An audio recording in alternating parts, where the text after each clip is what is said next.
Hello and welcome to session 4 on Using Probiotics for Active Infection Challenges.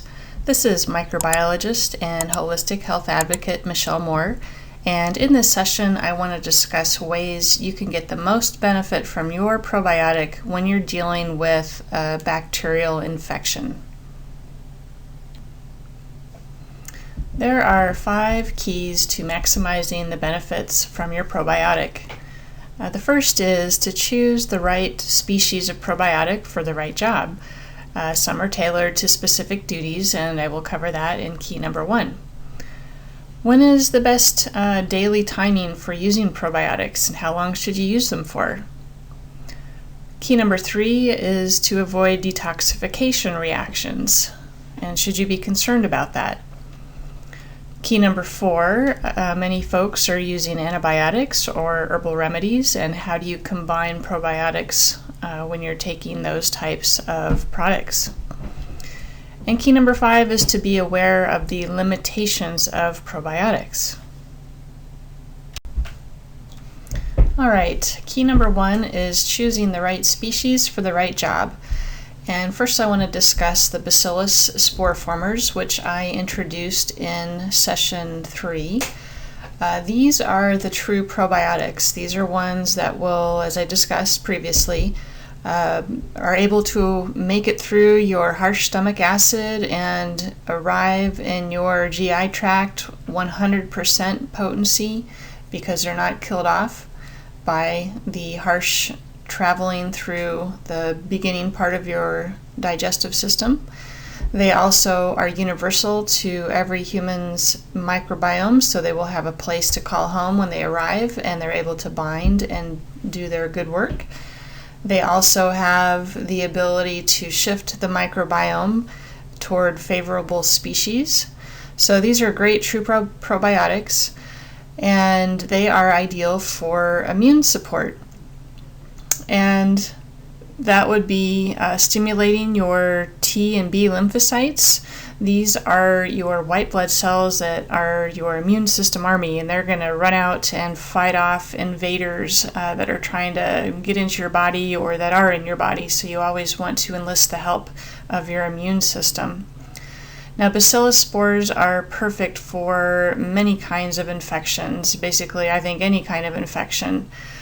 They've been helpful for gut infections, antibiotic-related overgrowth in GI systems, whether it's C. diff or other forms of overgrowth. They've been helpful for ear and sinus infections as well as urinary tract infections. They're great for pretty much any kind of skin or systemic infection. They've also been found helpful for chronic issues like SIBO, the small intestinal bowel overgrowth, irritable bowel syndrome, Crohn's, ulcerative colitis, and even obesity. They also modulate and stimulate the GI flora, as I mentioned above. They help create a favorable environment for favorable species. And they can reduce gut inflammation caused by colitis. Now, many people have been on antibiotics, or you currently are, for dealing with an infection. They actually produce their own form of antibiotics that help control overgrowths within the GI system. They compete against those overgrowing pathogens, whether it's C. diff or other bacteria. They compete against them for both space and nutrients available in the GI system. They also produce compounds and more lactic acid than other probiotics do, and what that does is help make a favorable environment for all those good bacteria to grow and reestablish balance. Now, these are my favorite pick probiotics for infections and also just for long-term general health support, and many of these chronic health conditions that I'll be talking about in the next session. All right, another probiotic I would like to discuss is Saccharomyces boulardii, or SAC-B, and this is a yeast probiotic. This yeast, like Bacillus spores, is also able to tolerate high temperatures and the acidic environment of your stomach, so it will make it through the journey through the stomach. And like Bacillus spores, SAC-B is also naturally resistant to antibiotic drugs. Now, you may have heard of Candida yeast, and that is a disease-causing pathogenic type yeast. SAC-B, or Saccharomyces boulardii, is a friendly yeast. Now, this yeast probiotic is really ideal for any kind of either acute diarrhea or a long-term diarrhea situation you've been in.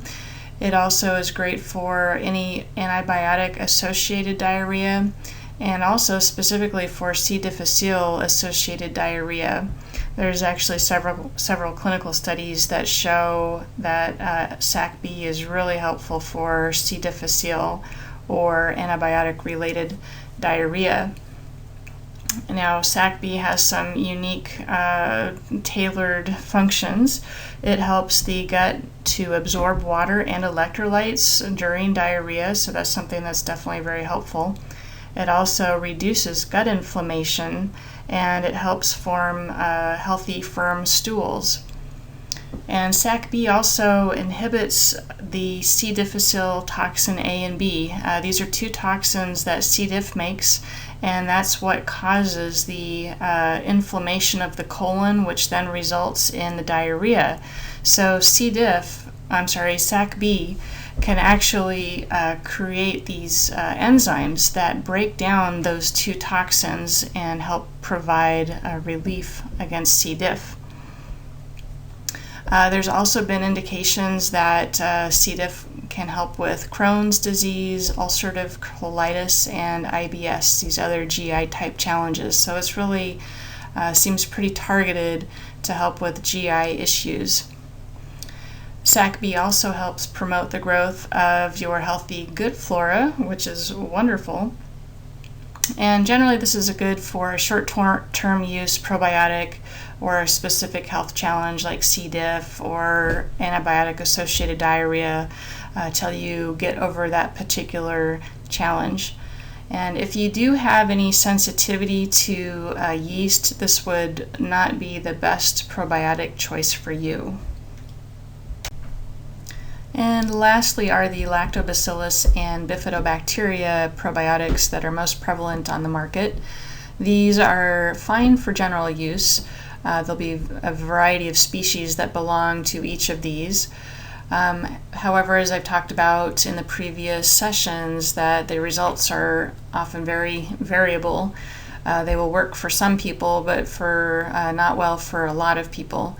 Mostly due to all the factors we've discussed, their lack of being able to survive through the stomach acid, the harsh environments, not being able to bind well when they arrive in the intestines, or they may not be part of somebody's native microbiome. So there's many factors why they don't work well, but they can work well for some people. If you are going to work with these probiotics and use them, be sure to look for professional quality products like Clear Labs or Pharmax, or look to holistic or nutritionally oriented doctors who either will recommend a brand or have their own, because all these high-level products are going to have higher quality control and ensure that the potency and the shelf life of the product is good. And also just beware of buying any professional type products over Amazon. Sometimes products that are supposed to be refrigerated are not shipped that way, so you'll lose potency of the product if it's not refrigerated, if it's supposed to be. Also, we know of several professional lines that on Amazon they have been counterfeit products or they've been expired. So if you're going to buy through Amazon, make sure you check with the manufacturer that you're ordering off of the correct page on Amazon. You'll want to take your probiotics during meals, whether it's breakfast, lunch, or dinner, or right after you've eaten, say within 10 or 20 minutes after meals. Some people also like to take them before bed, but make sure you eat them with some food. For the Bacillus spores, when they arrive in the intestine and there is some leftover food there with them, that will help them change from their dormant into their active state when they arrive into your intestines. Now, if you're taking antibiotics, you'll want to make sure you take any probiotic at least 1 to 2 hours away from the antibiotic. This is because that antibiotic will kill your probiotic, and this is specifically for lactobacillus strains and bifidobacteria strains, because they will be killed by those antibiotics. The same goes for any antimicrobial herbal product you're taking or essential oil. Those will also kill the lactobacillus and bifidobacteria strains, so make sure you take them 1 to 2 hours apart from anything that will kill them. Now, the SAC-B yeast and the Bacillus spores are impervious to antibiotics, so you can take them at the same time as any herbal remedies or antibiotics. However, I personally prefer to take them apart a little bit when possible and convenient. Probiotics also shouldn't have any issue if you're also taking other supplements at the same time, whether it's vitamins or minerals, fish oils, whatnot. That should all be fine, but do take them with some food when you eat them. Now, I did mention before, that the Bacillus spores are ideal for long-term support, especially when I mentioned in session 1 with all the stressors that we get in our environment nowadays, whether it's the chlorinated water, the stress, the lack of sleep, antibiotics in the food sources, drugs, etc. There's so many factors that are always constantly putting down our microbiome. So long-term support with a Bacillus-type probiotic would be an excellent addition for long-term health support. Now, S. boulardii, the yeast, is perfect for short-term use for those antibiotic-related diarrhea or especially C. difficile, and that's best for short-term use. What is detoxification or detox? That's a good question, and it's something that can happen when you start a true probiotic.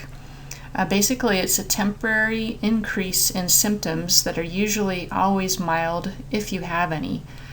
Let's say you eat processed foods all the time and eat out all the time, and starting this weekend you decided that you're going to start eating a whole raw food diet composed of salads and green shakes, some nuts and seeds. Well, that's a good diet change. However, you're going to have a change in your microbiome. And while your body always detoxifies and removes toxins, when you make a new change, you can get a buildup of toxins, kind of like you suddenly cleaned out your house and got all kinds of garbage. Well, you've got to get that garbage out of the house, and if it gets backed up, you might notice some, quote, detox symptoms. So in relation to taking probiotics, when you take a true probiotic, especially when that goes into your microbiome and it starts taking out overgrown bacteria or pathogenic bacteria, those dead bacteria and toxins that they create are going to be behind, and your body's got to clean those out and eliminate those toxins for good health. Now, you can get some detoxification symptoms when that happens with probiotics, and they're always generally mild, and it could include gas, bloating, cramps, or loose stools. You may also get perhaps a headache, and generally you'll want to increase your water to help flush toxins from the body, and you might want to rest a little extra. But if you're feeling these kinds of detox symptoms after you start probiotics or a better diet change, that's great. That means actually something good is happening. And you can do all this and actually not notice any changes symptom-wise, and that's fine as well. It doesn't mean that changes aren't occurring, but this is just something for you to be aware of. So especially when you start new probiotics, it might take your gut and your body a little time to adjust. Some people are sensitive, like myself, and so I start really slow on new things because my body just is sensitive and I have to start slower. And so again, this detox is a cleaning house, basically. So for sensitive people, or if you're not sure how you might respond, just take less of the product. Start with a small amount until you know how your body is tolerating this new probiotic. And if you do experience significant symptoms that are just tough to deal with, stop taking the probiotic until those symptoms clear up, and then you can start taking that probiotic again at a slower pace. For best results, you may need to also combine infection remedies with your probiotic. Now, as we've discussed prior to this, that true probiotics like Bacillus have the ability to shift your microbiome to favorable species that will create a balanced microbiome, one that's more diverse and robust, which is going to help protect you against infections of all sorts. Bacillus and SACB yeast can also protect against disease-causing bacteria, especially like C. difficile. So for mild GI challenges, antibiotic-associated diarrhea, these kinds of milder challenges, probiotics may be enough to swing the balance to your favor. However, if you've had chronic recurring infections or moderate or severe infections, chances are you're definitely going to want to go after that with something else. Now, a lot of people choose antibiotics. Herbal antimicrobials and botanical blends, they have many upsides to antibiotics, which are always harsh on your system. There's resistance issues where many bacteria now are resistant to most or all antibiotics. Antibiotics will kill both your good and bad bacteria. They often have unpleasant side effects, and many people can have allergic reactions to them. Herbal antimicrobials are much gentler and easier on your GI system and your healthy flora. They often have minimal to no side effects as compared to antibiotics. And I like the fact that they're multifaceted and they work in multiple ways within the body, often supporting your immune system and other functions of your body to help you be healthy. So there are the situations where these antimicrobial remedies will come in like an antibiotic, and they'll kill the bad bacteria. And again, that combining these antibacterial remedies and probiotics will give you a maximum benefit when you have stubborn infections or stubborn GI infections. Another thing to keep in mind is that probiotics on their own are not miracle cures. I know in the Western society, when you watch the pharmaceutical drug commercials on TV and somebody has this health condition and you just take this pill and then you'll be happy and healthy the rest of your life, which is generally not very true, but that's the mindset we all tend to fall into. You just want to take a pill and then go back to your normal life. When you're dealing with especially recurring chronic infections, you really need to look at things in a broader perspective. So we've been talking a lot about your microbiome, and yes, you want to focus on that, not just your probiotic, but focus on your microbiome and supporting your body as a whole. Look at the bigger picture. An analogy would be taking really good probiotics, but at the same time you're eating all kinds of sugar and processed foods. It's like driving a car with the emergency brake on. So you're doing some good things, but you're doing some not so good things, and you're not going to get as far as you would like. So those sugars are going to be feeding the bad bacteria, but the probiotics are going to be, helping the good bacteria. So you're just not going to make progress like you would like to. So with looking at this expanded view of yourself, you want to support your immune system And that includes the stress management, making sure you get a good night's sleep. It may also include supplements that will help bolster your immune system, eating a healthy diet, and reducing or eliminating those simple sugars and simple carbohydrates, supporting your body's ability to remove those die-off products from the dying bacteria. And also, depending on the kind of infection you have, you want to make sure you're not reinfecting yourself or others. And so cleaning and hygiene is also important. So this broader, expanded view of what can I do, what can you do to support your body to get it through this infection in all these different ways is important, especially for the long term. So in summary, choosing the right species for the right job is important. And I outlined the strengths of Bacillus spores and yeast and regular Lactobacillus and Bifidobacteria species. With the SAC-B yeast species, they're specifically well targeted for dealing with C. difficile and any kind of diarrhea or antibiotic-associated diarrhea. So they're great for targeting that. And Bacillus spores are wonderful boosters of your immune system and getting your immune system army bolstered up and to get them out there so they can start attacking any of those infection invaders in your body. So they're both targeted in different respects. Now, we've been talking a lot about your microbiome, of course, through this, and diversity of your microbiome is key, so it's important to remember. Now, the Bacillus species on their own will shift your microbiome to the favorable species of your native species, so that's really wonderful, and that's what you want. But this is an important point to remember. Some people will continue taking like a Lactobacillus acidophilus strain, just a single strain, and they'll take it for a very long time, and that isn't helpful, I'm assuming that it's a good probiotic and it's getting in there, because it's not fostering diversity. It's just one strain.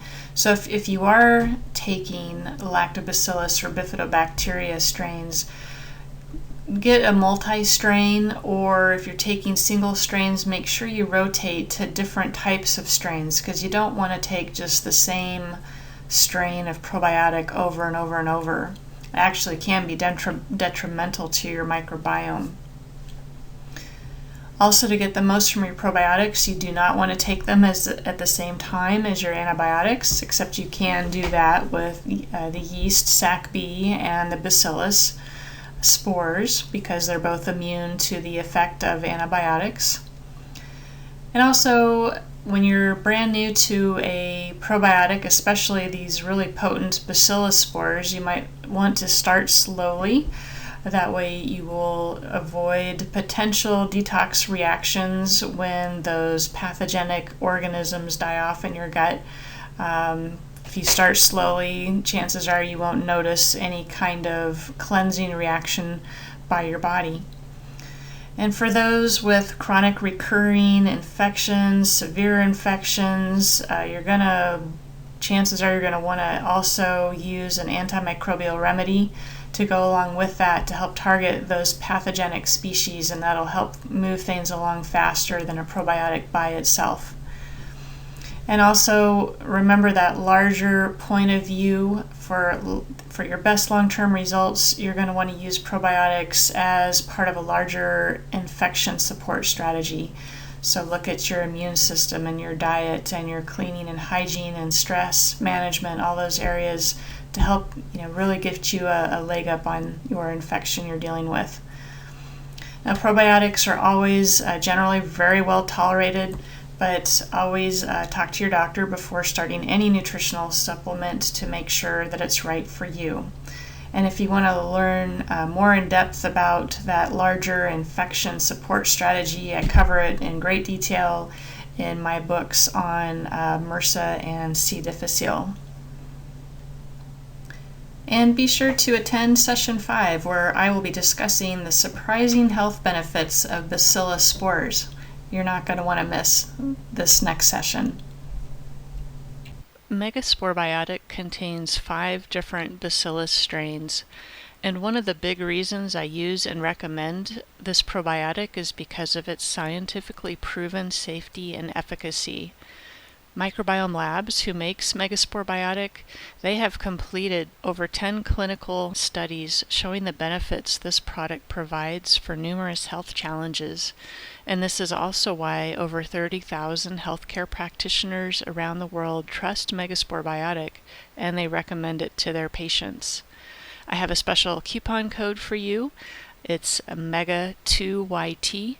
And you can use that coupon code today to save 10% on MegaSporeBiotic from my supplement store, EmbraceHealthNaturals.com. Thanks so much for watching.